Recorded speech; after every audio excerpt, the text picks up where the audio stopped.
Good morning students. अभी तक अपन बात कर रहे थे जनरल कैरेक्टर्स ऑफ टेरिडो। तो इसमें हमने कह रहे थे कि टेरिडोफाइट्स हैं क्या।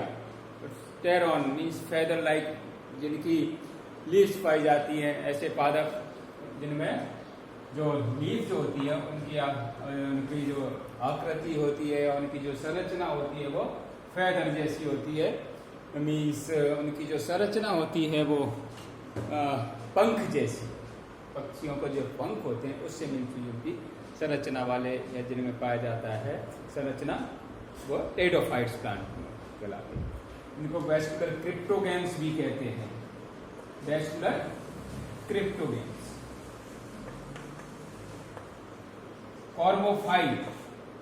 कॉर्मोफाइट भी इनका नाम दिया गया।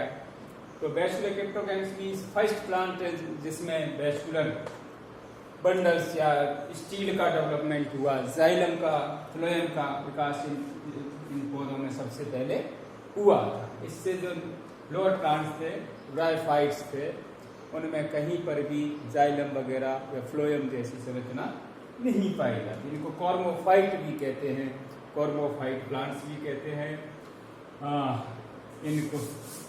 और रेप्टाइल प्लांट्स भी, रेप्टाइल प्लांट्स, ये भी इनका नाम दिया है। जो रेप्टिलिया वर्ग मीन सरीसृप जो होते हैं, रेप्टिलिया यानी रेंग कर चलने वाले जंतुओं की तरह, इनको भी रेप्टाइल प्लांट कहा गया है, क्योंकि उन्हीं की तरह ये फर्स्ट प्लांट्स हैं, टेरेस्ट्रियल प्लांट जो जमीन पर उगते हैं, इसलिए इनको रेप्टाइल प्लांट्स भी कहते हैं। एक और इनसे जो बैचलर सिलेंडर के आधार पर इनको, इन प्लांट्स को ट्रैकियोफाइट्स में भी रखा। ट्रैकियोफाइट्स क्योंकि ट्रैकियोफाइटा मीन्स फर्स्ट पादप है जहाँ पर ट्रैकीड्स का डेवलपमेंट हुआ था वेस्कुलर बंडल्स में, क्योंकि बेसल्स यहाँ जनरली नहीं पाई जाती। इनमें जो आपका वेस्कुलर सिलेंडर बना होता है वो ट्रैकीड्स का बना होता है, और ट्रैकीड्स बाहिका यहाँ पर नहीं पाई जाती। उधर सीव सेल्स पाई जाती है फ्लोएम के अंदर। इस तरह से अभी तक इसके अलग अलग नाम दिए गए थे, जनरल कैरेक्टर थे। क्योंकि मुख्य जनरल पीढ़ी थी वो दो अवस्था में पाई जाती है, ठीक है। एक स्पोरोफिटिक थी जिसमें जड़ तना पत्ती में विभेदित होता है मुख्य जो प्लांट बॉडी होती है, और ये मुख्य अवस्था है जीवन की, मुख्य अवस्था स्पोरोफिटिक। जबकि दूसरी जो अवस्था होती है वो गैमेटोफाइट होता है, युग्मकोद्भिद अवस्था होती है, जो कम समय के लिए या प्रोथेलस के रूप में पाई जाती है और वेल डेवलप नहीं होती, कम विकसित होती है। इनमें दोनों पीढ़ियों में जो स्पोरोफाइट होता है या स्पोरोफिटिक अवस्था होती है वो मुख्य अवस्था है, गैमेटोफिटिक अवस्था होती है ये कम समय के लिए पाई जाती है, ठीक है। तो डोमिनेंट अवस्था है, डोमिनेंट जो फेज है वो स्पोरोफाइट है और ये डिप्लॉयड है, ठीक है। यहाँ पर जो गैमेटोफिटिक अवस्था होती है वो हैप्लॉयड होती है, और ये कम विकसित अवस्था होती है, कम समय के लिए पाई जाती है। दोनों पीढ़ियां जनरली गैमेटोफाइट, स्पोरोफाइट यहाँ पर स्वतंत्र होती हैं। तो वैसे तो क्योंकि गैमेटोफाइट और स्पोरोफाइट आपने देखा होगा ब्रायोफाइट्स में, वहाँ जो स्पोरोफाइट होता है वो गैमेटोफाइट पर टोटली डिपेंडेंट होता है, और वहाँ पर जो मेन अवस्था थी वो गैमेटोफाइट था। जबकि यहाँ पर जो आगे इवोल्यूशन हुआ तो मुख्य अवस्था हो गई वो स्पोरोफिटिक हो गई। वहाँ से टेरिडोफाइट से आगे जिम्नोस्पर्म और एंजियोस्पर्म। इन सभी प्लांट्स में जो मुख्य प्लांट बॉडी होती है, पादप शरीर होता है, वो स्पोरोफाइट होता है, और उसके ऊपर गैमेटोफाइट डिपेंडेंट होता है। यहाँ पर बी गैमेटोफाइट होता है वो कम विकसित होता है और हैप्लॉइड होती है, और इसके ऊपर रिप्रोडक्टिव ऑर्गन्स का विकास होता है, वो कम विकसित होते हैं, एम्बेडेड होते हैं, जनरली धसे हुए होते हैं, प्रोथैलस के अंदर ही पाए जाते हैं। एंथ्रीडिया एंड आर्चिगोनियम कहलाते हैं ये, आर्चिगोनिया एंड एंथ्रीडिया। तो अब बात करेंगे हम अल्टरनेशन ऑफ वेनेरेशन या पीढ़ी एकांतरण। अल्टरनेशन ऑफ वेनेरेशन,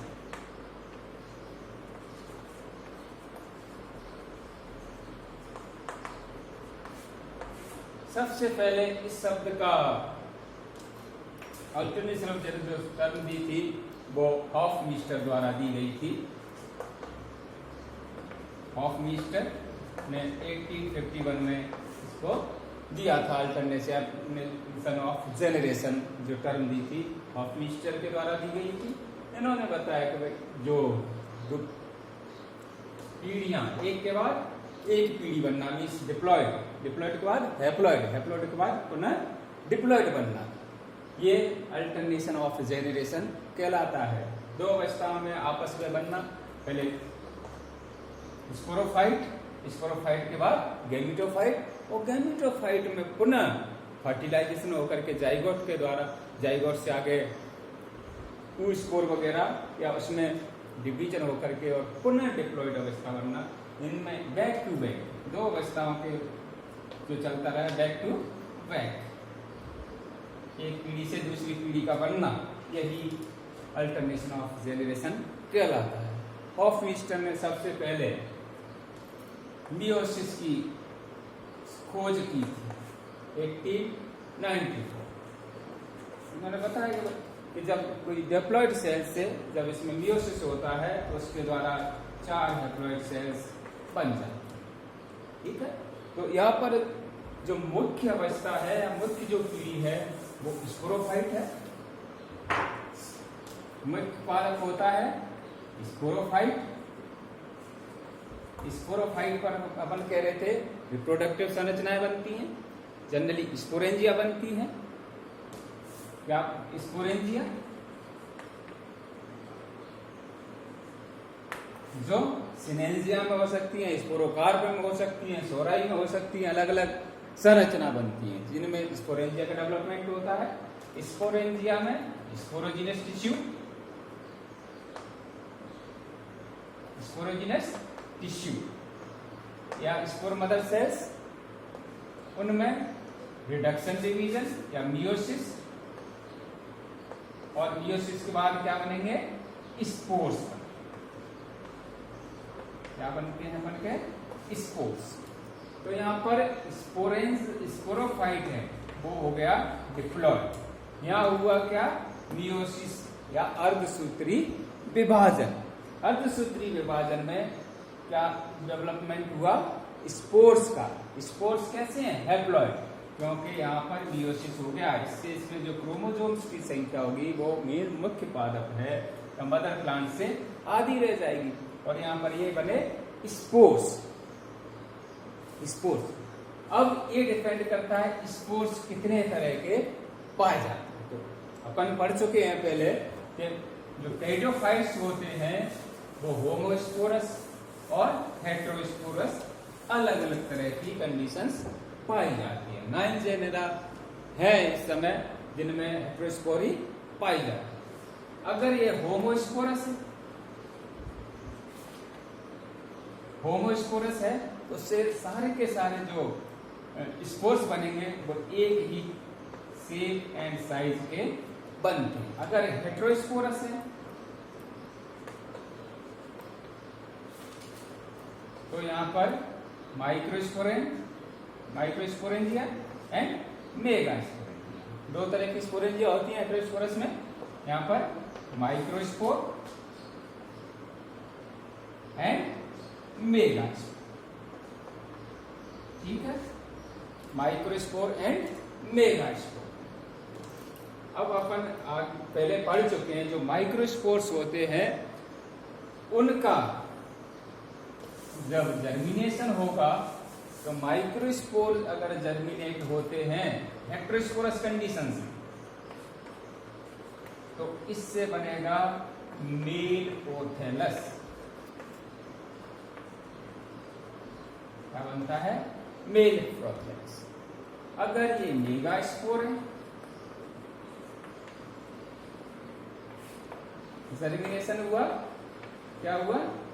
जर्मिनेशन, ठीक है, इधर भी इधर भी, और इससे बनेगा फीमेल प्रोथेलस, ठीक है, female prothallus and male prothallus. Male prothallus पर ये है आपका प्रोथेलस, और इसमें ये बनेंगी यहाँ पर आर्चिगोनिया। क्या बनेंगी? ये ऊपर एक जैकेट, स्टेराइल जैकेट, और इसमें बन गई है आर्चिगोनिया, सॉरी एंथ्रीडिया। यहाँ बनी है एंथ्रीडिया, और इसी तरह से जो फीमेल है उसमें ये नेक आर्चिगोनियम, इनका डेवलपमेंट हो जाएगा। यहाँ एग, यहाँ वेंटर सेल, और ये नेक कैनाल सेल्स। ये नेक कैनाल सेल्स किसी में एक होती है, किसी में दो होती है, और दो से ज्यादा भी लोग अपन पहले बता चुके, ठीक है। तो ये इस तरह का जो अल्टरनेशन जेनरेशन पाया जाएगा वो हेटेरोस्पोरस कंडीशंस में पाया जाएगा। अगर ये होमोस्पोरस है प्लांट, तो दोनों के दोनों जो रिप्रोडक्टिव ऑर्गन्स हैं एक ही सेम थैलस में ही बनती हैं। इसमें एंथ्रीडिया भी बनती है, इसमें आर्चिगोनिया भी बनती है, लेकिन यहाँ पर प्रोटेंड्रस एंड प्रोटोगाइनी ये कंडीशंस पाए जाए, पुंपूर्वता और स्त्री पूर्वता, ठीक है। तो होमोस्पोरस में एक ही प्रोथेलस पे दोनों रिप्रोडक्टिव ऑर्गन्स होंगे। अगर ये हेटेरोस्पोरस है तो एंथ्रीडिया एंड आर्चिगोनिया अलग अलग male prothallus and female prothallus बने का डेवलपमेंट होता है। इसके बाद यहाँ पर ये बने, एंथ्रीडिया बनी, आर्चिगोनिया बनी। एंथ्रीडिया में एंथ्रोजॉइड्स का डेवलपमेंट हो गया, एंथ्रोजॉइड्स यानी मेल गैमीट, और एग्स, एग का डेवलपमेंट हुआ। अपन को पता है कि एंथ्रोजॉइड्स होते हैं वो मोटाइल होते हैं, क्योंकि इनमें फ्लैजिला पाई जाती है। ये डिपेंड करता है अलग अलग पौधों पर, या बाइफ्लैजिलेटेड या मल्टीफ्लैजिलेटेड है, साइलोटम है या इक्विसिटम है या पेरोप्सिडा है, यहाँ पर मल्टीफ्लैजिलेट होते हैं, और अन्य जो प्लांट्स होते हैं इसमें बाइफ्लैजिलेट कंडीशंस पाई जाती है। तो यहाँ पर जब फर्टिलाइजेशन होगा उसके लिए पानी की आवश्यकता होगी, लिक्विड मीडियम की आवश्यकता होती है, क्योंकि ये मोटाइल है। मूवमेंट कब होगा? जब लिक्विड कंडीशंस हो, यहाँ पर पानी की आवश्यकता होती है। जब फर्टिलाइजेशन होता है उस समय जो नेक सेल्स वगैरह होती हैं या नेक सेल नष्ट हो जाती हैं, ये पानी एब्जॉर्ब कर लेती है, ये फूल जाती है, और इनसे एक म्यूसिलेजिनस पदार्थ का सीक्रेशन होगा या बन जाएगा। यहाँ पर ये एंथ्रोजॉइड्स बाइफ्लैजिलेटेड या मल्टीफ्लैजिलेटेड, ये यहाँ पर मूवमेंट हो जाएगा इसके थ्रू वाटर, और यहाँ पर ये दोनों एग सेल प्लस एंथ्रोजॉइड ये दोनों मिलकर के डिप्लॉयड क्या बना लेंगे? जाइगोट का विकास हो गया। यहाँ पर बन गया आर्चिगोनिया के अंदर जाइगोट, युग्मनज। अब अपन बात कर रहे थे इसमें पोलैरिटी पाई जाती है, पोलैरिटी पाई जाती है जाइगोट में विभाजन के आधार पर, एक्जोस्पोरिक, एंडोस्पोरिक या लेटरल पोलैरिटी, जो लेप्टोस्पोरिक वगैरह, ये डिपेंड करता है प्लांट टू प्लांट। एक्जोस्पोरिक है, एंडोस्पोरिक है, apical basal transverse division, apical pole, basal pole, apical से आपका शूट सिस्टम बनता है, शूट ऑफ एक्स वगैरह, यहाँ से फुट एंड रूट बन जाती है, foot and root system development हो जाएगा बेसल से। लेटरल कंडीशन में इस तरह का जो डिवीजन होगा वो इस तरह से होगा, बाकी ट्रांसफर डिवीजन होगा। ठीक है। अब यहाँ डेवलपमेंट हो गया जाइगोट, तो हैप्लॉइड से पुनः क्या बन गया, डिप्लॉइड, 2n जाइगोट। जाइगोट में आगे डिवीजन होकर के और इससे पुनः एक डिप्लॉयड प्लांट या स्पोरोफाइट बन जाता है। स्पोरोफाइट बन गया क्या, 2n। ठीक है, तो यहाँ अपना स्पोरोफाइट, उसमें स्पोर्स, जर्मिनेशन और गैमीटोफाइट, यहाँ पर male gamete and female gamete, ये n, ये 2n, मेल और फीमेल, फ्यूजन, जाइगोट, और जाइगोट से पुनः स्पोरोफाइट, डिप्लॉयड स्पोरोफाइट बनता है। यहाँ पर दो तरह की कंडीशंस हो सकती है, होमोस्पोरस में अलग तरह की होंगी और हेटेरोस्पोरस में अलग तरह की कंडीशंस पाई जाती है। इतना इनमें दोनों में अंतर है, होमोस्पोरस में एंड हेटेरोस्पोरस में। तो इस तरह से दो अवस्थाओं के बीच में ये लाइफ साइकिल चलता रहता है, और हैप्लॉइड से किस तरह से डिप्लॉइड बना, डिप्लॉइड से पुनः किस तरह से हैप्लॉइड बनता है, ये सभी ए पीढ़ी एकांतरण कहलाता है। ठीक है, तो यहाँ पर चल करके आपके जो टेरिडोफाइट्स हैं उनके जनरल जो लक्षण हैं वो समाप्त होते हैं। नेक्स्ट इनकी क्या रिजेम्बलेंस है, टेरिडोफाइट से क्या समानता है, क्या विषमानन ब्रायोफाइट से क्या समानता है, क्या इनमें डिफरेंस है, जिम्नोस्पर्म से क्या समानता है, क्या इसमें अंतर है, ये सभी नेक्स्ट उसमें क्लास में अपन बात करेंगे, पढ़ेंगे। Thank you.